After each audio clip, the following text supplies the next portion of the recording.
Hey everybody, welcome to episode 25. On the show today, I have some good friends of mine, Rachel and Sarah Hershey. They have an amazing story that I wanted to bring them on to be able to share. They actually just left for college yesterday. Uh, so the reason that I'm doing this little intro part first is because during the recording, I had purchased a new mixer that has you're able to record three people. Did some sound tests in the beginning. Something was kind of off with it, and it was the same thing that happened if you watch the UFC podcast that we did. But unfortunately, the audio is really really bad. I'll just put it in layman's terms. It's really bad. So um, I was thinking and deciding if I should even put this episode up because the audio was so bad. Uh, and I just decided that the story is just so good that I want people to be able to hear it. So I apologize that the audio is just very unbearable. Here at Talk to Me, I am everybody. I am the host. I am the sound guy, the video guy. And I kind of have to do that all at once while trying to record, and sometimes things just get missed. And this was a really bad mishap.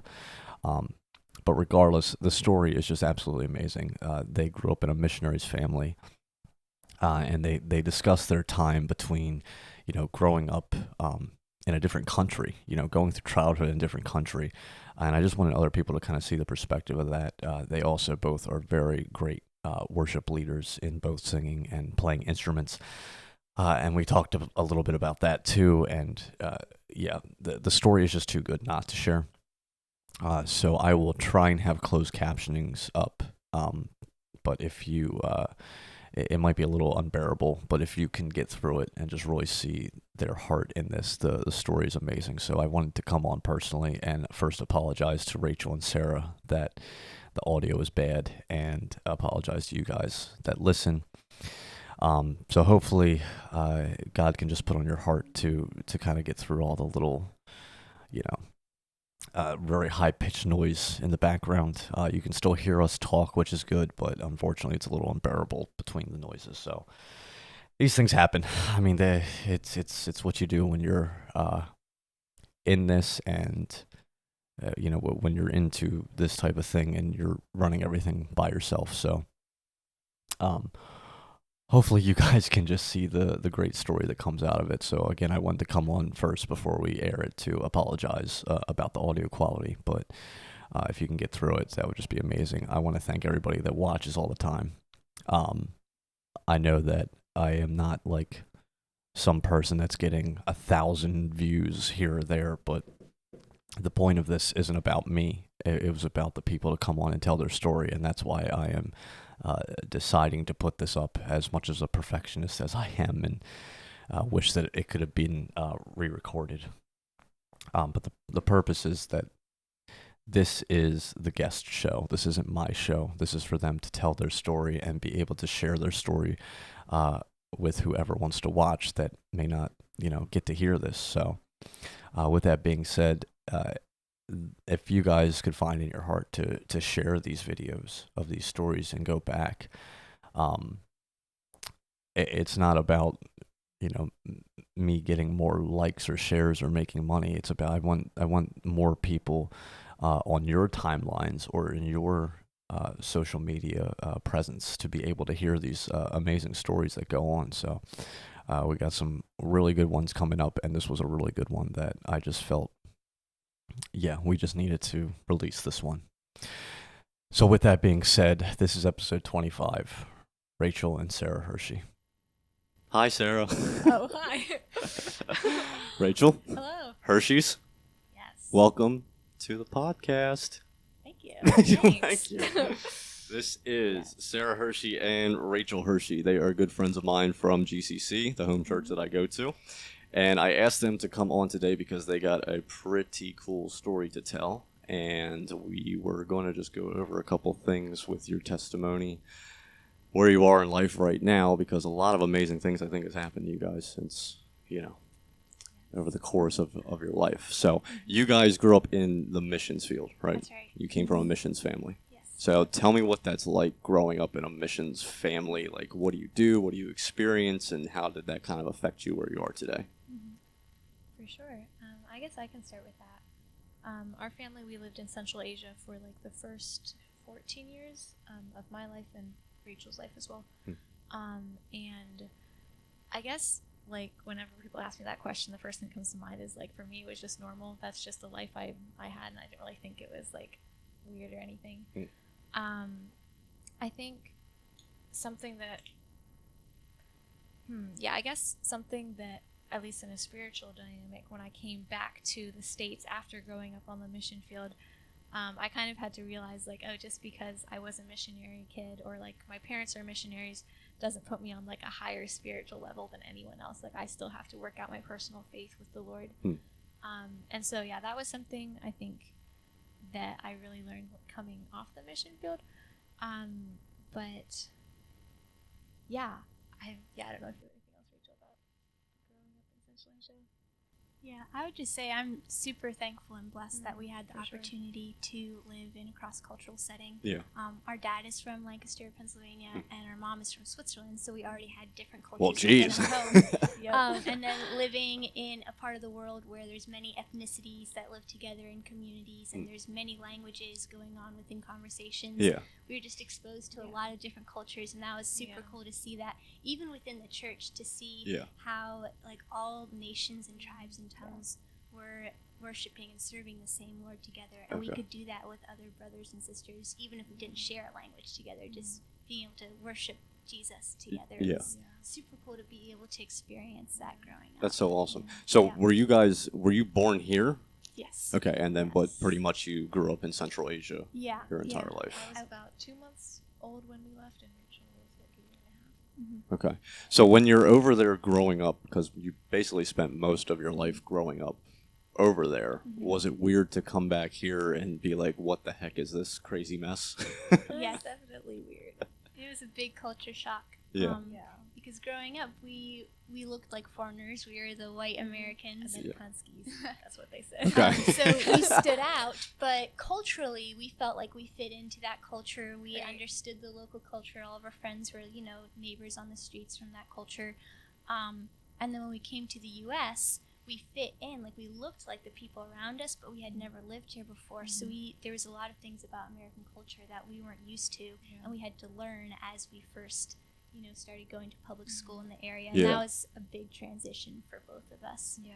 So what kind of education did you get while growing up, or did that not start till you were over here? So our mom, she did homeschooling with us until we were in, I was in 8th grade and Rachel was, I was in 7th grade and Rachel was in 8th grade.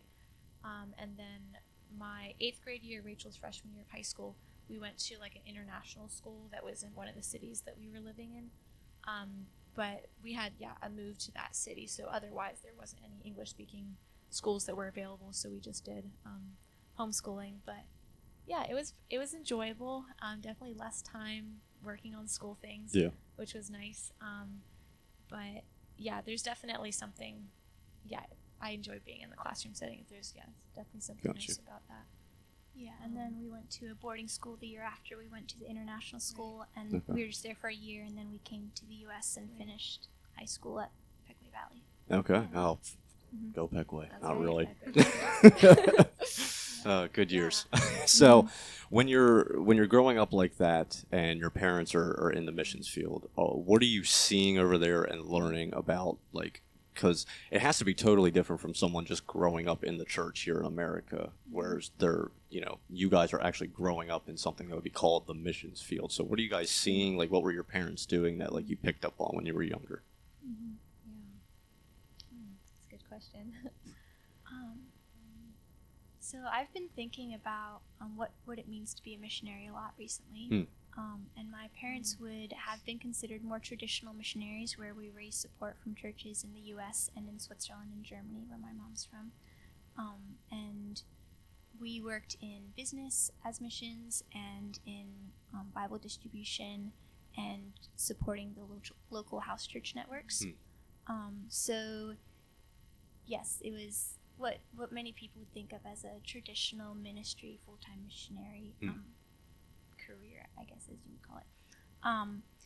But, you know, the Lord has called all of us as Christians to be ambassadors for Christ wherever we go, whether we are working as a cashier at a supermarket here in Pennsylvania, or whether we are in a full-time ministry position overseas, or whether we have a paying job overseas. Wherever we are, God wants us to be ambassadors for Christ. So when people say that our parents were, or our family were missionaries, they like to put us on a pedestal, but really we were just living life and walking in obedience to what the Lord was calling us to do, one day at a time, and for us that happened to be in a cross-cultural setting. Do you have anything to add?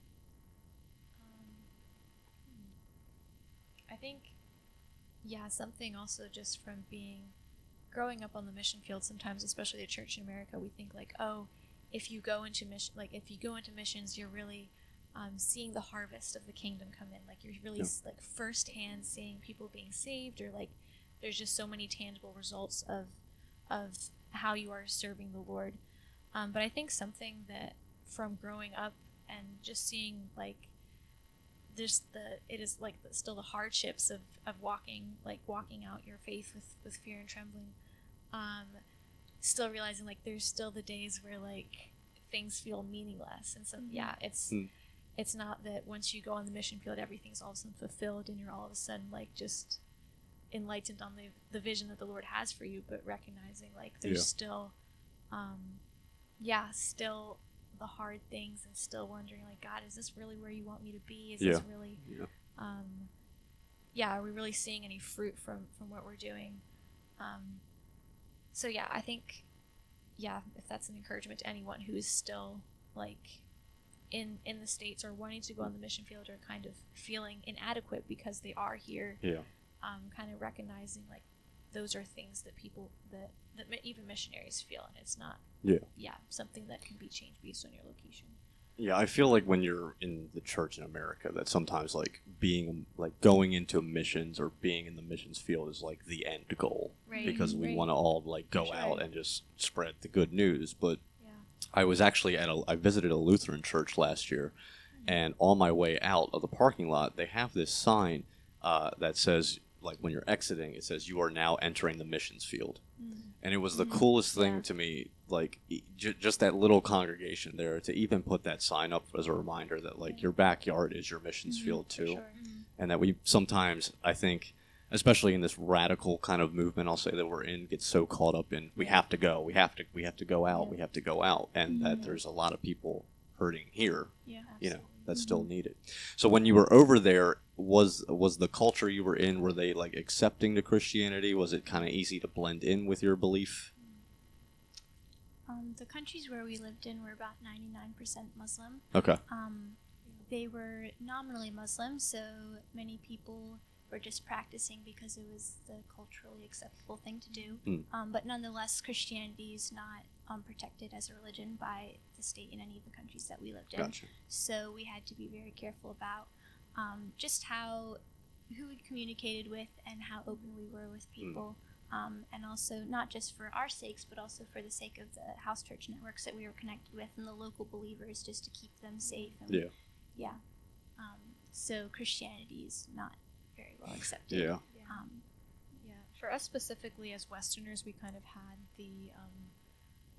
the insurance of like the U.S. government, like so if the Tajik government would find that we did anything, or like that we were Christians, or there for religious purposes, for us the worst that could happen is we would be expelled from the country.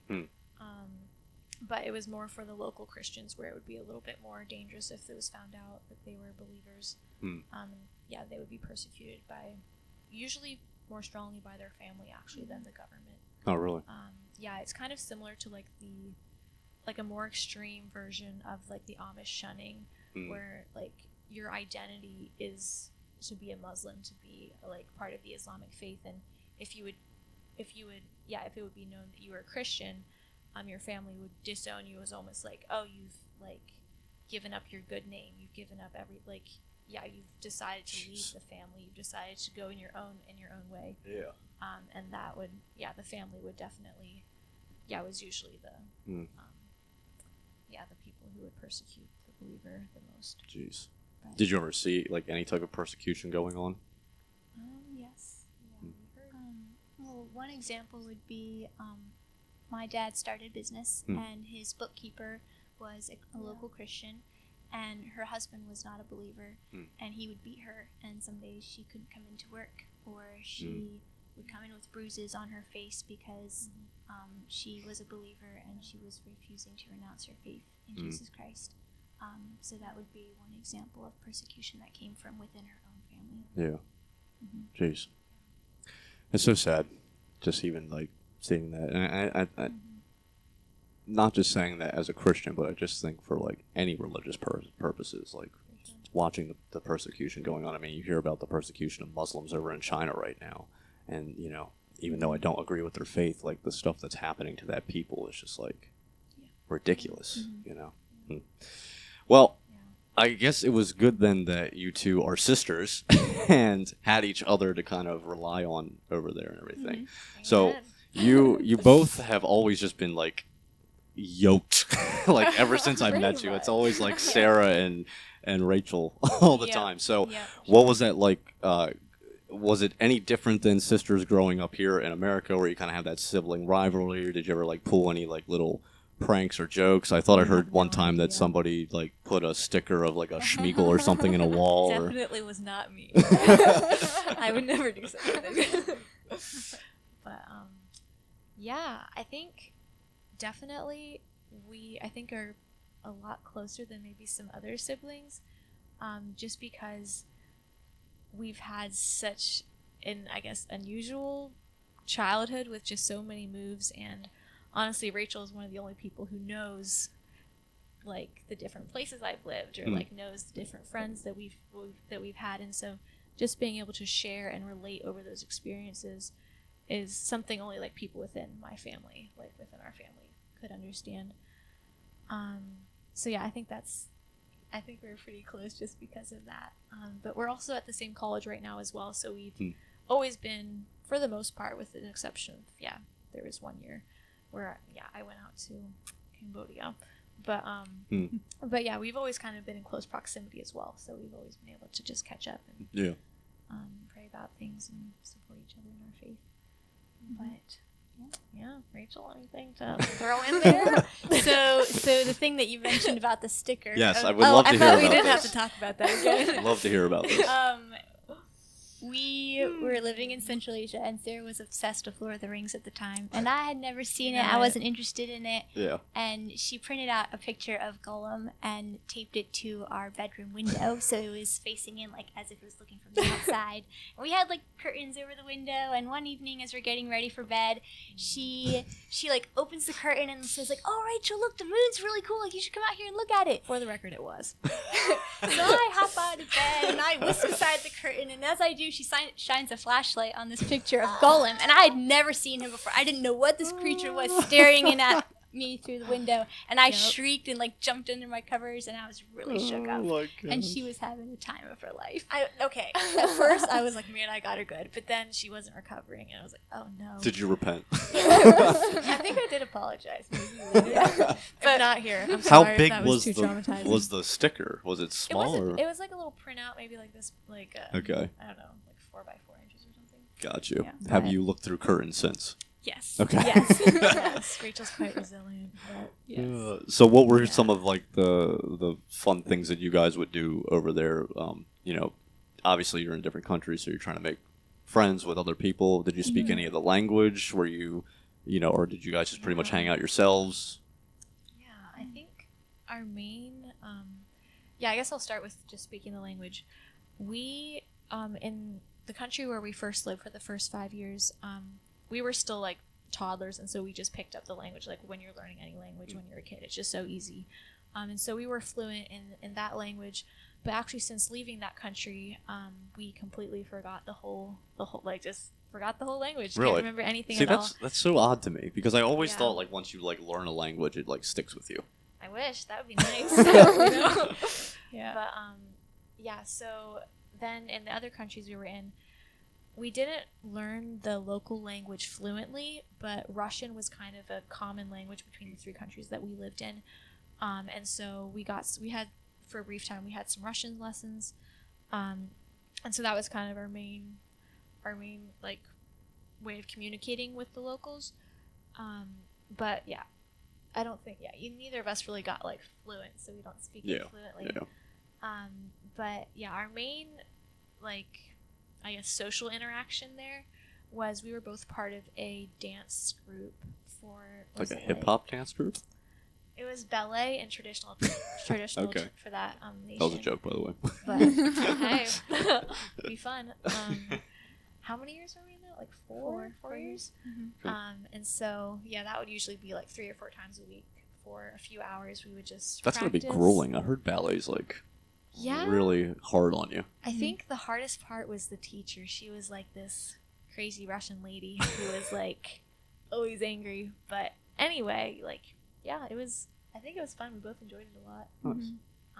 Yeah, and the cultures in the areas where we grew up are very communal, very social. So in the evenings, people would just go out and like sit around on the street in front of their houses, and the women would talk, the men would talk, and then the kids would play on the street. So that's how we made a lot of our friends. Like whenever we would move to a new neighborhood, the first night that we were out and like going out into the street in the evening was the most intimidating. We'd like creep out and like see all the kids playing and then kind of join them and then make friends pretty easy because kids are really friendly and welcoming even if you don't speak the same language. And hide and seek, different games of ropes and strings and jumping and gotta play hide and seek. Yeah, I think honestly the closest friends that we had, other than some other missionary families that were a decent drive away, was just our neighbors, like in the houses we live, like the girl next to, like across the street from us, or the person in the apartment below us. And I think that's just really neat how how the culture works. You just get to know the people around you, and you literally live life together. Like we would help our neighbor girl, like she was responsible for cleaning and cooking and doing all of the housework at the age of 13. But she's still young, likes to have fun, likes to hang out with people, and so we would always go over and just help her out and like have a fun time while we were doing it. Nice. And so I think that's just a lot of like what our like getting to know people look like, just diving into their life, and it's great. Just kind of figuring out along the way like what other people like. That's awesome. Yeah. So you guys mentioned earlier you're in college together now. Did that happen on purpose, or the same college, or how did that all work out? So we're going to Cedarville University. Mm-hmm. I'm studying civil engineering and Sarah's studying nursing. Yes. And I have one more year to go. Whoop. And when I started there, hadn't planned to go to Cedarville, but God kind of put that in my path, and I started going. And I guess I'll let Sarah tell most of this story because it's more kind of her journey and how she got there after me. Please. So when I graduated in 2019 from high school, I kind of thought I knew I was interested in the medical field, knew I was probably going to go to college, but I wasn't quite ready to go. Like I wanted to explore a little bit, and also that part of my life I was not in a good place with the Lord, and so I knew I wanted to take some time to really seek Him, build a foundation of my faith before I'm like swamped with all this homework and assignments and stuff. I went out to Cambodia and did a DTS there with YWAM, which is a discipleship training school. And during that time I was just asking Lord, what's next? Like where do you want me to go? Because it was only a 6-month school. And I felt like the Lord was putting on my heart to go to Cedarville and to study there, and that was like the last thing I wanted to do because I was like, Rachel's already there, like it's claimed, I have to do my own thing. And I think it was actually really neat how the Lord opened my eyes to the blessing that Rachel is in my life, and just the blessing of having someone who shared so much life with me, who is so firm in her faith and who really loves the Lord. Just God put us together in a family, and kind of I think the Lord really opened my eyes to that, and asked me just to lay down, like wanting to do my own thing, wanting to like make my own mark in the book because I thought I had to be different to be of any value. And so that's kind of how I ended up at Cedarville. But it's been really cool. I feel like the Lord has been confirming in different ways, like why he like asked me to go there. like in one little way, like after I committed, I found out that Cedarville has a cross-cultural nursing minor. Okay. And for like what I want to do with my nursing major is I want to like go overseas and use it as a ministry. And that minor would like perfectly equip me for that. And that's not a minor that I think any other school that I've heard of has. Yeah. And yeah, that was just a really like, just a cool way that I feel like the Lord has confirmed or just showed me why he asked me to go there. Yeah. I'll be going to my sophomore year next week. And Rachel, why are you studying engineering? Because there's a pretty cool story behind this too, with some things that have happened with you over the past year, and it was just so like awe-inspiring to watch that play out. And even though there was disappointment in there, like God redeemed that for you with this, what you're doing and how you're doing that. So why don't you just expand on that a little bit? Yeah. So part of my desire to study civil engineering comes from our upbringing in Central Asia. The infrastructure is in very poor shape, and my focus is in water resources engineering. So I'm hoping to work with communities to provide better drinking water supply, and water distribution systems, water treatment systems, just all of that together. Because in the areas where we lived, water supply was a big issue. We would always have to filter our water before we drank it, and oftentimes we would have outages. So that's, I think, part of, God was using my upbringing to give me a desire to have motivation to study something like civil engineering. What would you guys filter your water through? We had different filters that we hooked up to the faucet. For a while we did... Like a Brita or whatever that's called? They had like a carbon filter or a ceramic filter. Yeah. Yeah, and actually growing up, it was one of the chores we like hooked up this like filter thing. You have to attach it to the faucet and it comes out really slow. And then we put it in these plastic bottles like our filtered water. Because it's not something like a separate spigot that like usually like in American homes you can have like the filtered water spigot and the regular one. And so it would take like a few hours to like filter just all these like things of water. But it was usually our younger brother's chore. He usually did that. Of course, make him do it. Yeah. He can do it. You got it. Yeah. So that's how I decided to study civil engineering. And I want to use it overseas in a development context. And it's been a journey. Yeah. Civil engineering is not easy in college. And I think the one opportunity that you were talking about, I had an opportunity to go to South America last summer for an internship. But then something happened. There was I don't know what was going on around that time. Just, the world kind of shut down and I couldn't go. And I was really disappointed at the time because I was looking forward to this experience to go down with a team of engineers and gain some really practical experience doing what I hope to do post-college. But it was really neat. Then I got to work at the university for one of my professors and learned so much through that experience. And I know that there's going to be more opportunities down the road, and it was just really cool to see how God was providing for me.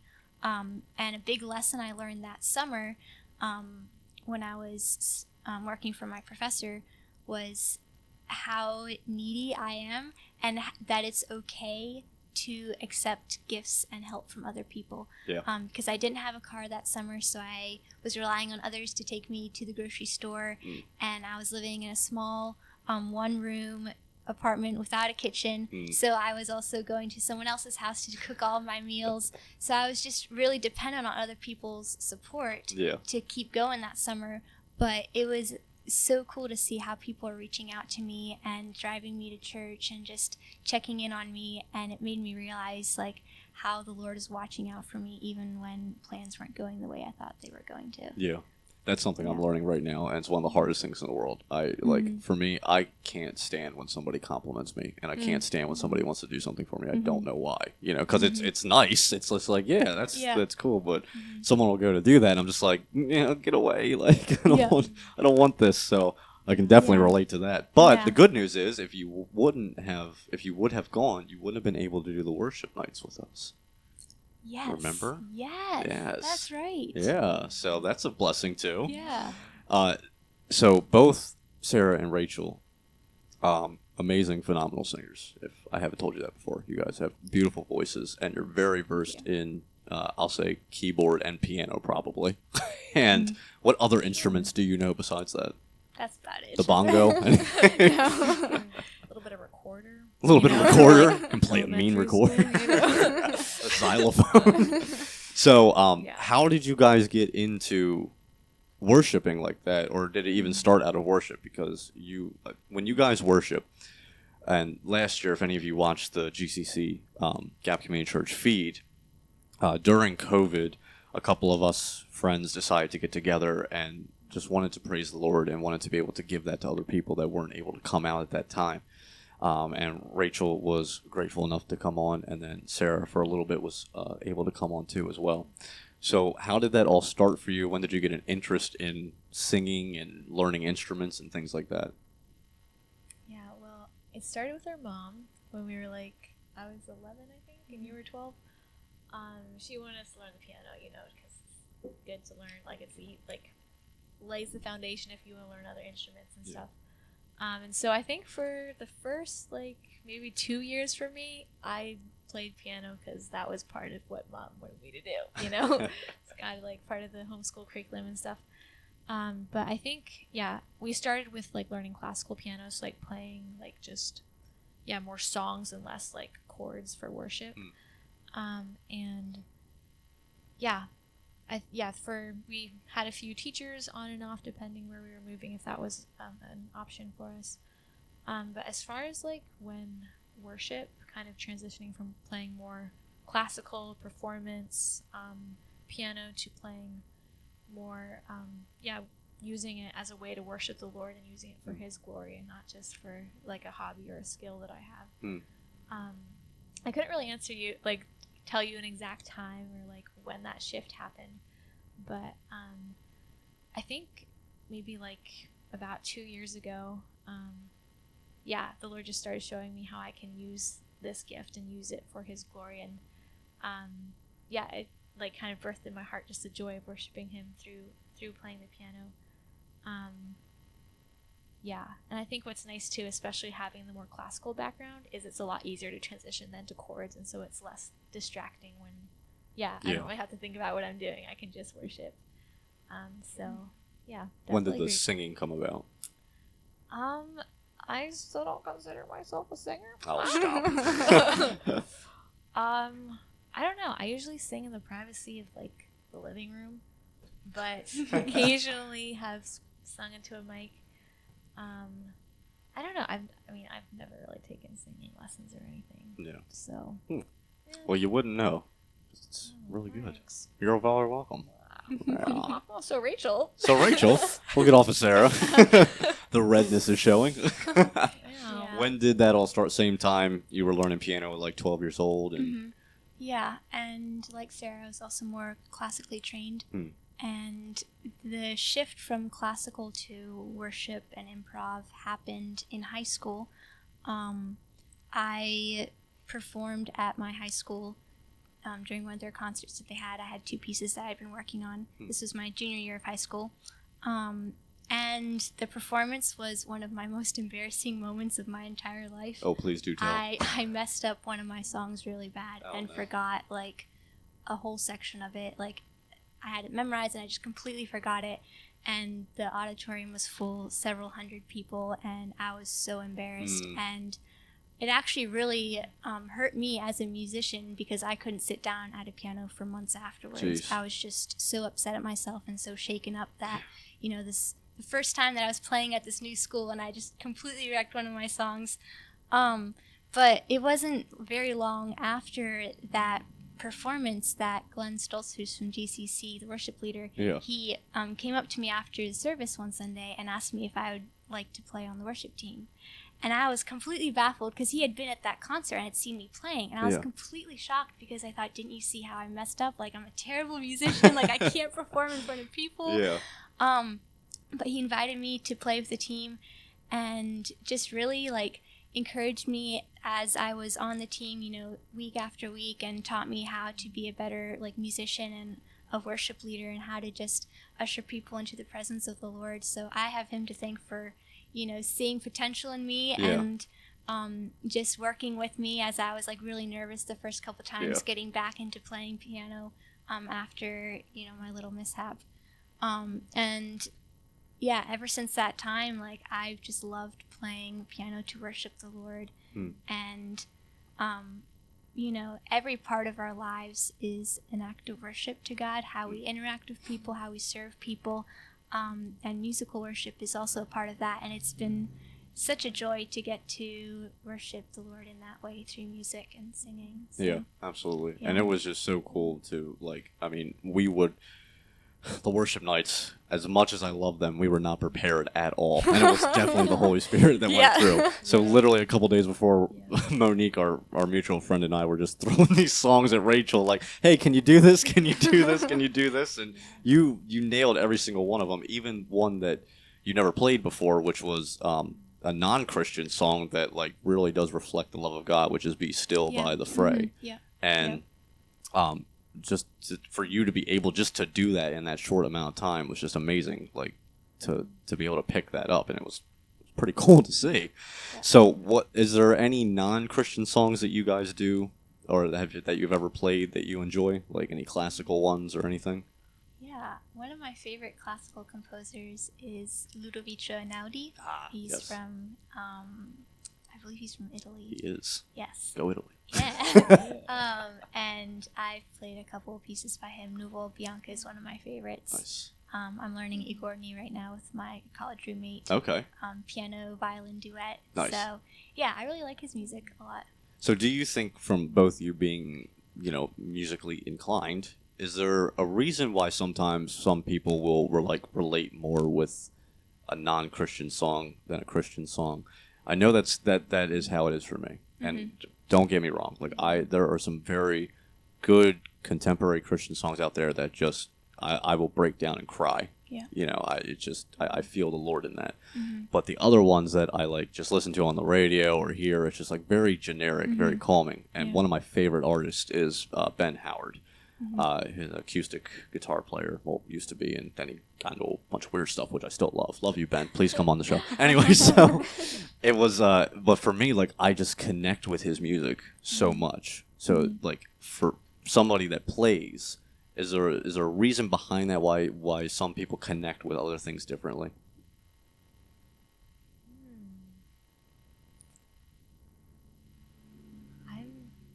Wait, can you maybe like rephrase your question? Let's see. How can I rephrase that? Like, I mean, for me, like, I don't know, it's like non-Christian music I have related to like so much in certain moments in my life, as opposed to like if I was feeling, I don't know, like sad or angry, and like putting on, I don't know, Lauren Daigle or something like that. Like I couldn't do that, you know. I would put on like something that would like really connect with me. So like when you're playing music like this, like to connect actual to the music, I know it's different because in worship, you know, we're there to worship God. But some of the songs that we play to worship God don't really feel like that connective to me. It's just more of like, this is what we play at church. Does that make sense? You know, so why do you feel like you might not even know the answer to this, but like, have you ever connected like to a song that wasn't a Christian song more than, you know, what we're supposed to be singing in church? Yeah, I would say a lot of people who kind of express that viewpoint is that non-Christian musicians are a lot more real and raw about what's going on, whereas Christian musicians maybe kind of smooth over things or make them not seem as bad as they are, or try to always have that, you know, positive perspective, which is a good thing in its time. But sometimes people have a hard time relating with traditional, like Christian work, or not traditional, but like, you know, your CCM Christian music, because it doesn't seem real. It doesn't seem to get to the heart or to the issue of things. And I think that's something that the Christian music industry could get better at, is being honest about where people are, regardless of whether we're Christians or not, we still deal with difficult issues. And just because you deal with difficult things does not mean you're not a Christian. Yeah. And you can still relate difficult emotions Mm-hmm. and say, this is what I'm feeling, and it's hard and it sucks. Yeah. But I can still put my trust in the Lord, and here's how he's bringing me through it, but not neglecting how difficult a situation still is. Not suppressing the emotions that are happening at that time, whether good or bad. Mm-hmm. I mean, it's like there's just this like one just sound that I just hear all the way through this new like contemporary Christian music. Mm-hmm. And a lot of it we play in church, and I think we kind of wonder why everything looks so stale, or why no one is like really like. And it's not that like God is found in the music, it's not that like the music's going to get you closer to God. You can worship in your own way.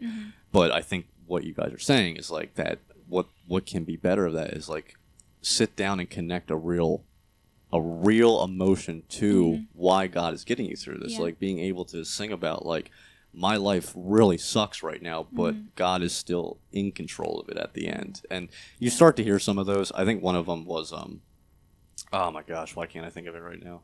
What do I know of Holy? I love that's one of the songs that I can connect with, because it's just like we talk about God being holy and glory and glory all the time. I don't think we really understand it. And then when she just starts going and she's just like, no, what do I know of Holy? Like what do I like? That was one that really connected for me. Yeah, I think just from like my personal like music like preferences and tastes and stuff. I've noticed like a lot of the artists that I really connect with, I think there's a lot of humility in their lyrics, just kind of, which I think goes with just being open and really raw about where they are with their faith, and like exposing doubts they may have about the Lord or about like what he says. And yeah, I think when like those kinds of lyrics are just like kind of music that goes with that, it like touches emotions that I too feel, and that's where I can really connect with it. And sometimes like like non-Christian artists are really raw about their emotions, what they're feeling, kind of what Rachel was saying, because there's not that expectation to like hold that Christian like got it all together mentality kind of like facade. And so I think there's definitely a lot of non-Christian songs that I can really connect to like the emotion that they're feeling behind what maybe led them to writing that song. But and I think sometimes some Christian artists do miss that a little bit, because there's the expectation to like have it all together. I think that's kind of the expectation of an Americanized church too. Like my song has to sound this way or it won't get played, which I think is, absolutely asinine, because, why would you worry about your song getting played if you truly just want to write a song to worship God? That's why I loved the first time I ever heard it was when you sang it at the worship night. I never heard it before. It was Psalm 46. I love that song. Like it just gets me every single time that I listen to it. So like that's like an example I try to bring up to people when I'm like, no, you can connect to Christian music. I promise. It's just you gotta look for the right ones. So with the whole music stuff, growing up, how you guys grew up, obviously I was brought up in the church when I was young. I walked away, when I was in my teen years, So just because you are brought up in a church or a missions field, that doesn't mean that you are like this perfect person that just worships God day and night and everything like that. When was the moment for you guys? Because I know there was a moment for each of you. When was the moment for you guys that was like, wow, God is so real and he just wrecked my life?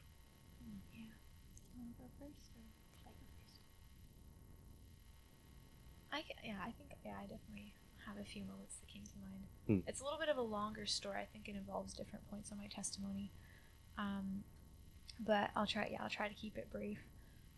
Please take your time. We have hours. When my family moved back to the States, when I was going into my sophomore year of high school, that transition was really, really hard for me.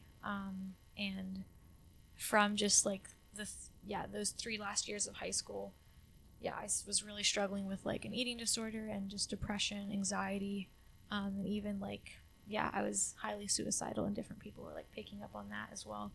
And that was really, I think, a low part of my life. But towards the end of my senior year, I remember this one evening I went to my room and I just kind of kneeled down and prayed to the Lord. And I was like, I just kind of told him, like, I thought I was this super good Christian. I was like, oh, I'm a missionary kid. I'm on this whole spiritual level. But then I kind of had this revelation of where my life was so far away from the Lord. Like, I really was not personally seeking him. I didn't personally know him. I just kind of received all the labels that I had just from my experiences and where, like, how I'd grown up. And, I think that was kind of the main, like a really powerful experience for me, and just memory of recognizing that I need to make my faith personal, and I need to be, if I want to know the Lord, I have to seek him, and he wants to know me. He doesn't want to know me because of what I've done, who I am, or just the privileges I came, like, just the privilege of growing up in a Christian family. But he wanted to know me.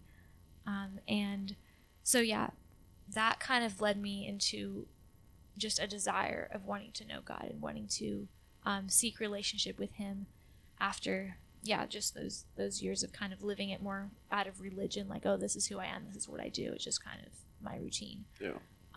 And during my discipleship school in Cambodia, that I think, there were just different, just the being in the Word all the time, just like smaller revelations as I started to understand what it looked like to be in personal relationship with God. About, I think, it was 2 years ago. Sorry, no, it was exactly a year ago. After I come back to the States, and I felt that the Lord was putting on my heart to be rebaptized, because I'd been baptized once when I was 13, but that was very much out of like a religious thing. I thought like it was what was expected of me. I'm like, I grew up in the church. My parents are missionaries. Like, there is almost a question like, oh, why is she not being baptized if she wouldn't make that choice? And so for me, when I'd been baptized as a 13-year-old, I did it to please man, to do, to kind of, show, oh, I am a good Christian. Like, I do actually love the Lord, so you can be proud of me. And, but I felt like last summer the Lord just put on my heart, like, I want to be baptized because I want this to be a declaration that I have chosen to follow the Lord, not because other people chose it for me, but because I want to know him, because he has been so good to me. During that baptism, the Lord freed me of a lot of just, a lot of things that I carried with me, like the eating disorder. Like, the Lord, it was crazy just how he spoke so much truth into my value, and just kind of showed me that things that I used to be bound by really did not define who I was. And with that as well, he even revealed a lot, areas where I was unrepentant in my heart, and areas that I had not yielded to him. And through that just one experience, the Lord really healed a lot of who I understood him to be, especially as a father. I think that was my biggest breakthrough moment in my life, just so far, knowing just, the Lord, God is my father. He cares for me. He loves me. And it's not like, my value isn't what I can do for him. It's who I am because of what he did for me. And I'd always been told that, and like growing up, but I never understood it. I never believed it and personally experienced it in my heart. And so, I think that was, one of my biggest moments of just revelation of who God is. Nice. And like, I can even testify to like the complete transformation that has happened in Sarah's life, going from, being a high schooler who wasn't super interested in a ton of things and like not really pursuing the Lord, to someone who's like on fire for God and like a prayer warrior and just seeks after the Lord's presence. And it's been so cool to see that like just abrupt change, and it's only because of the Lord. Like there's nothing else that can explain that. I can also say that too, because after that moment happened, like just watching you just be hungry to not even learn, but just to like live, and live fully for God. And, we had a couple side conversations here and there where, you just at that moment spoke a lot into my life where, it's weird for me because like, you get in your Christian groups and you have your people and you're like, oh, this person should be the one speaking into my life. And like, God uses whoever he wants to. And it was like in that moment, it was just like, wow, like I'm literally seeing like the manifestation of God through Sarah. And it was just so awesome to see that. Lord is good. Yes. So good. Yes. So Rachel, what was that moment in your life where you were like, this is it, like this is real? Because if there's one thing that I can say about both of you, you both carry yourself with such like just great demeanors. I mean, like for somebody from the outside that would like not know you guys, you would just be like, wow, like these. I don't think I could ever picture you guys being mad at somebody or like screaming at someone or yelling at someone. Spoiler, it does happen. Except for yourselves. Yeah. I could see that happening. So what, for people out there that may have that view of you, at least that we know locally and things like that, like was there a defining moment where it wasn't just growing up in Christianity, it was, wow, God is real? Yeah, I'd say for me, that time was during my 10th grade year when we were going to boarding school in Germany. And that was the first time that I was living away from my family. And similar to Sarah, like I considered myself a Christian because that's what, our family did together. And I'm so thankful for the leadership of my parents, the spiritual leadership in our family and our home. And that definitely laid a foundation for everything I know about the Lord today. So I am so grateful for that. But it wasn't until I, came out from under the leadership of my parents and was living by myself at boarding school that I realized I need to make habits like reading the Bible and praying to God. I need to make those habits for myself and keep them up because my parents aren't doing it for me anymore. And so that was definitely a time of huge spiritual growth for me. And I would say one more like defining time was in the winter. We had a retreat, and during that retreat there was one evening that we had like a worship night. And I was a very self-conscious person in high school, and I was always worried about how people were perceiving me and what they thought of me. And that had repercussions in different ways in my life. But especially in worship, like I would always just stand, like I thought everyone was looking at me, and I wanted to worship the Lord freely, but I felt like something was keeping me just still. And there was one evening that we had the worship night that I like closed my eyes and worshiped for the first time, and it was like everything else just fell away, and I felt like it was just me and the Father, and I was like raising my hands, and like I can't even explain what it was like, but it was like I was in the presence of God, and I wasn't fearful of man anymore. And I was just worshiping him for who he is and for like who he has made me to be, and just fear of man and all the lies of the enemy just fell away. And I think, ever since that time, I've been just, I love to learn more about God and like what the truth is that he has spoken into my life and into the lives of other believers, and how much freedom that brings. And there's still struggles, obviously, like it's it just doesn't end. Growth, but like that was definitely a defining moment for me, and it's been really neat to see how the Lord has been faithful to me. I like what you said there, because like it doesn't end, and I think that's like one of the realizations that at least I had gotten over the past, I mean, I'll say even week, like, I think we all ask, what is like the purpose of life? Why are we here? And we can go through a million different debates that are literally in different sections of Christianity of why we are here. And it's like no one can just put the point on it. And he just made it so obvious to me when I was just reading, I was rereading Matthew over again, and then rereading the Psalms. And it's just like God made us to delight in us, so that we could delight in him. And that's it. And that like once like you can just get that simple point, everything else just kind of falls away. and it's the outside noise, it's society, it's what you should be doing, what you should look like, how you should be perceived, that kind of like separates us from that. And so I think it's really cool for you guys to share like this is how we broke all that away. It came out. Yeah, so awesome. Yeah. So moving forward, are you guys, because obviously you grew up in a missions family, you're going to college for some things that you want to do overseas. Is missions the goal after college, to go overseas again? Yep, I think it is for both of us. Yeah. Yeah. Okay. Is there any particular area of the world that you are allowed to discuss, or maybe not, that you're looking at, and why? I have a heart for the Muslim world. I think part of that comes from, again, having grown up in a Muslim country. Yeah.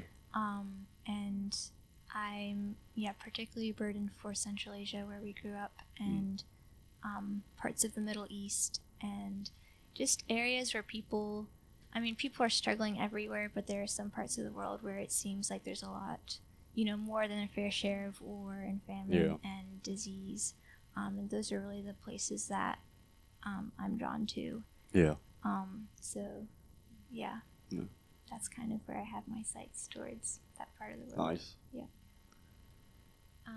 I think, in all honesty, for me, it's been changing a lot. Like, I feel like, I'm like, when I was in Cambodia, I was like convinced that that's where I was going to go to serve long term. But then also, like, the Muslim world is the people that I understand the most, and I feel like I can just relate with their culture the most because I grew up with them.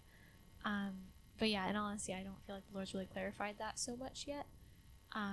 But I definitely want to go to a place where it's unreached and not somewhere where the gospel really has not been heard, or there are certain countries where there's been a lot of, I think they've kind of been hot spots for missionaries, and I feel like the Lord has burdened my heart to go somewhere where that's not really the case yet, where there's still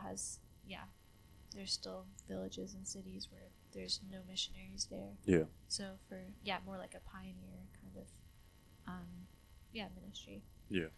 So What would be like going over there, especially going over there long term? You have to give up a lot. There's a lot of sacrifices that do go into that, where you are solely just relying on the Lord, and and I don't like to put it this way, but obviously like common sense too, because if you're dead, the Lord can't use you. Unless he resurrects you. Exactly, unless he resurrects you. But so when you're like thinking of going to a certain area, are you looking at that, like what that like mortality rate might be, or the chances of being persecuted to death, and is that something, like, how do you process that?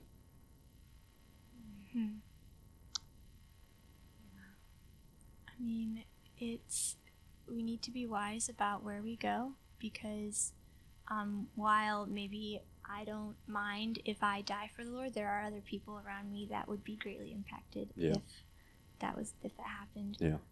Hi, I'm one of them. So we want to honor and respect the life that God has given us, and the people that we are an important part in their lives. Yeah. But we also cannot try to protect our lives to and abandon maybe a call that God has put. And there's so many verses that, to live is Christ, to die is gain. And, God has called us to deny ourselves and take up our cross daily. And while maybe that doesn't look like death, it could look like, giving up comforts or things that make our lives easy, maybe living in a place where we are not safe the way others would like us to be. But it really depends on, where the Lord wants us to be. And if we're where he wants us to be, things are going to work out the way he wants them to. Yeah. Whether that means for us to lose our lives, or whether that means for him to bring us through different situations, like we need to listen to the voice of the Lord more than we listen to the voice of man. Yeah. But still taking into account, like, being wise and not just throwing our lives away, because, like you said, like, what good are we if we are dead? If we are just being careless. Anything to add?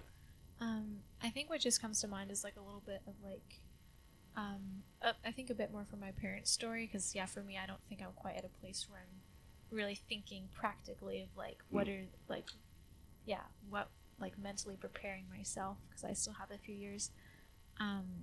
But yeah, when our parents first went on the mission field, like lots of relatives were like, "You're crazy taking two little kids," like, and some people were like, "Those are my grandkids," or "Those are my nieces," and like you can't do this. This is like, yeah, you're being awful parents and stuff. But yeah, my parents really felt like they heard from the Lord that that's where He was calling them, and so despite kind of the pushback they were getting from extended family, they wanted to follow through in obedience. And so I think in little ways like that too, like there are safety costs, or like even sometimes, yeah, maybe raising kids in Central Asia is not the best place if you're comparing it to like all the amenities that you have in the States, all the educational like advantages and stuff. But realizing that's just part of the cost, like Rachel was saying, to follow the Lord and being obedient to his calling. But I even do think as well, like my parents, they ran like a Bible school in one of the countries where we were, and that was highly illegal. Like it was all like, we didn't actually, it was all kind of undercover, and it was at our house and stuff. And that was a little bit more of a risk to have people coming in and out of our gate daily, and the neighbors could obviously see there's something going on. It's not just a family living here. But yeah, my parents felt like that's what the Lord was asking them to do. And it was crazy. Like one day, the landlord, who was a Muslim, he came. He just wanted to look at his plants, and his plants were right outside the room where everyone else was meeting to learn about the Bible. And there were windows that were open and everything. And the Lord literally closed his eyes and like shut his ears, because he did not, like, everyone just ducked, and he was standing right outside and just right there, oblivious, completely oblivious that they were there.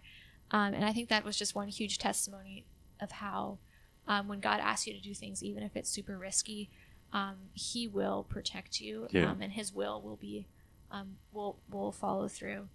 And so I think in that as well, with the risks we take, we kind of recognize that God is bigger than the possible repercussions of that. Well, especially experiencing something like that. That's all God right there. That's amazing. Absolutely. I think like I would love to, and I thought like I was for sure like a year ago that I was being called to step forward into that field. But then I realized that a lot of it was my own voice talking, because I still have some things I have to reconcile here, and I was just going to, run away, So what, for you guys, obviously I know you two, and I know that you guys aren't running away. I know you have a heart for people. But is there anybody, or is there anything you could say to anybody out there that just wants to get into missions because they want to just experience the world and not actually spread the love of God? Because for me, the certain place that I want to go to is you can't even get in regardless, and you hear about all of the underground churches in China. You hear about all of the fact that there's still literal slavery still going on in North Korea, and we just bat an eye to it because but we want to talk about, oppression here and things like that. And I'm like, we hardly even know what oppression is. And I'm not saying that there's not racism here, and I'm not saying that there's not, certain forms of oppression here. I understand that. But the severity of what's happening in these other places, would just, it makes me just want to get on a plane right now and go there, and that's not the easiest thing to do. For other people, I see a lot of, people signing up for YWAM, and I don't want to ever bash anything bad about what God can do through things, but there's a lot of these people that come back that are just burnt out, and I think it's because they wanted the vacation and not the the ability to spread the word. I think what you said, actually, I really resonated with, about how you wanted to go, but you felt like the Lord was asking you to reconcile things here first. For me, that was a really similar experience. Actually, when I went out to Cambodia, the Lord just exposed all these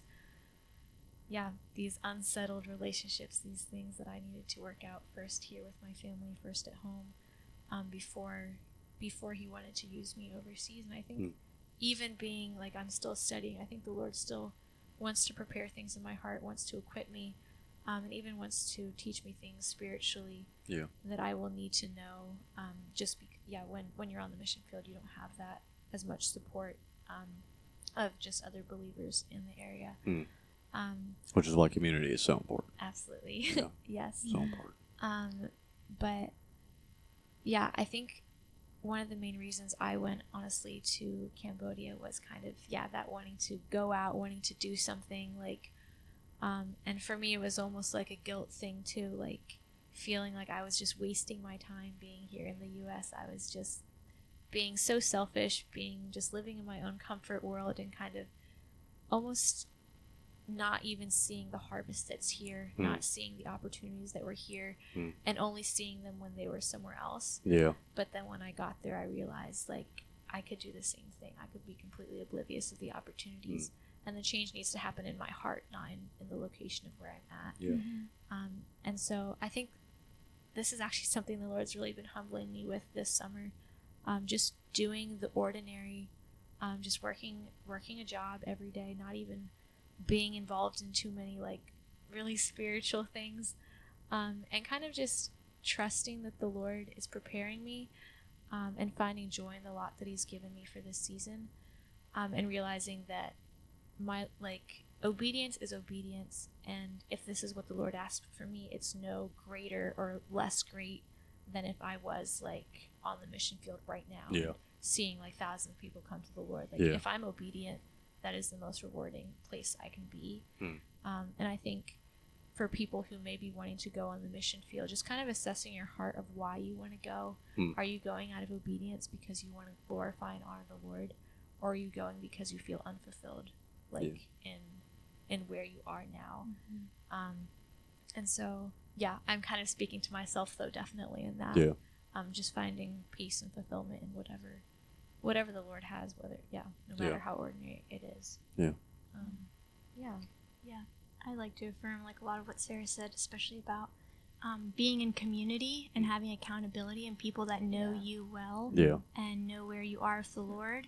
And whether it's someone who's older than you or a Christian who's been walking with the Lord longer than you, just asking for their input, and for prayer, and just being honest with yourself about what are your motivations for wanting to go overseas. Is it because you have wanderlust and you want to see the world, or is it because you truly want to see lives transformed by the gospel and you think that's where God has called you to go? And something also that I would encourage people to, reconcile with, and something that I've been learning, is that God really doesn't need me, or God doesn't need you specifically to go and save people in this country or that place. And it is really humbling to realize that God can use whoever He chooses. And if God tells you to wait, and you have things that you need to sort out before you can step into a new position or a new ministry, maybe go overseas, if He has things that you need to sort out first, ask Him for the patience to do that, and get your heart right with the Lord. And be obedient in sorting those things out before trying to go in your pride and fix the world. And that's something that I have been really wrestling with, is I want to go and fix everyone else's problems and have neglected the things that the Lord has put on my heart that I need to deal with in my own life. And He's just been reminding me, Rachel, if you have to stay here where you are and work through these things for the rest of your lives, it's not going to screw up my plan for the kingdom. I can use someone else, but I need you to be obedient with what I've told you to do now, and then we'll go from there. So that's super humbling. But it's also so cool that God cares about our hearts enough that He wants us to be in right standing with Him before maybe before we go and take on something that we're not ready to yet. And not saying that you have to have all your ducks in a row to go and do ministry, but you need to, always be reflecting on issues or sin struggles in your own life that you need to address and bring before the Lord while you're doing ministry, because you can't just do ministry and neglect your own relationship with the Lord, because that's how people burn out, and that's where people fall. Yeah. So. Yeah. Yeah, it's good. Preach, sisters. Guys, thank you so much for coming on. I appreciate it so much. And by the time this airs, he'll be gone. Back to college. Yeah. Back to college. I have one more question before we wrap up for you guys, and you can either each answer this collectively or individually. Okay? If there was somebody out there that didn't know the love of God or his son, Yeshua Messiah, what would you say to that person?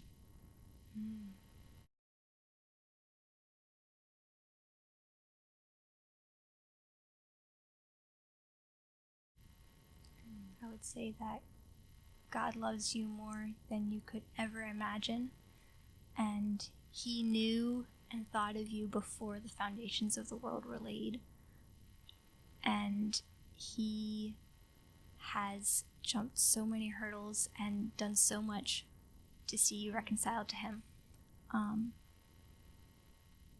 He sent his son to die for you on the cross and pay a debt that you could not, and he is longing to see you return to him.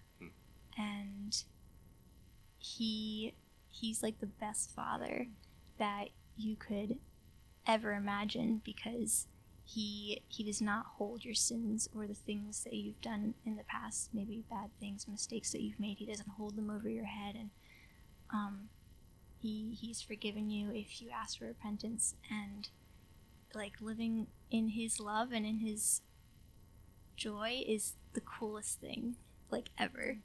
And it's such an honor to get to know the Lord of heaven and earth and to do life with him every day. It's such an honor. That's good.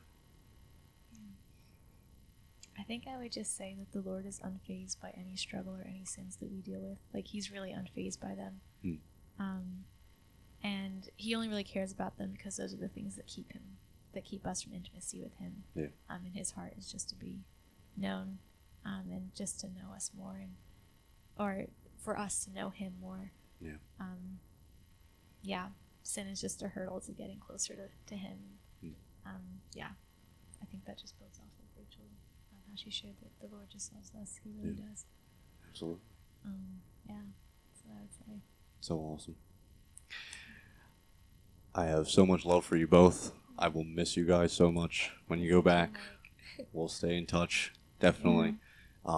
If anybody is out there that is listening, if you pray, please pray for these wonderful sisters, because God has just really done such amazing things in their lives, and I know is going to keep doing amazing things in their lives. So they need all the prayer they can get, and if you don't pray, just keep them in your thoughts, because they are just great two human beings to get to know. So it has been an honor to be your friend. I hope I'm your friend. And it's been an honor to, you guys have just been such a blessing in my life too, without even knowing it. And I just thank you both so much for being there and doing the crazy things that you guys do. So good luck. I can't wait to see, well, you're graduating soon. You're graduating in a little bit. Yep. Yeah, so how many years do you have?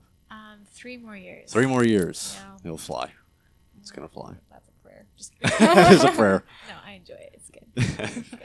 All right, guys. As always, you can find us on Spotify, Apple Podcast, and YouTube at Wallace Production, WALLESS Production. Make sure to check out the new channel, Talk to Me Clips. That's T, the number 2, and an M, Clips. Somewhere. Look it up. It's on the channel. Sarah Hershey, Rachel Hershey. Thank you, guys. Thank you. Thank you, Mike. See ya. Appreciate it.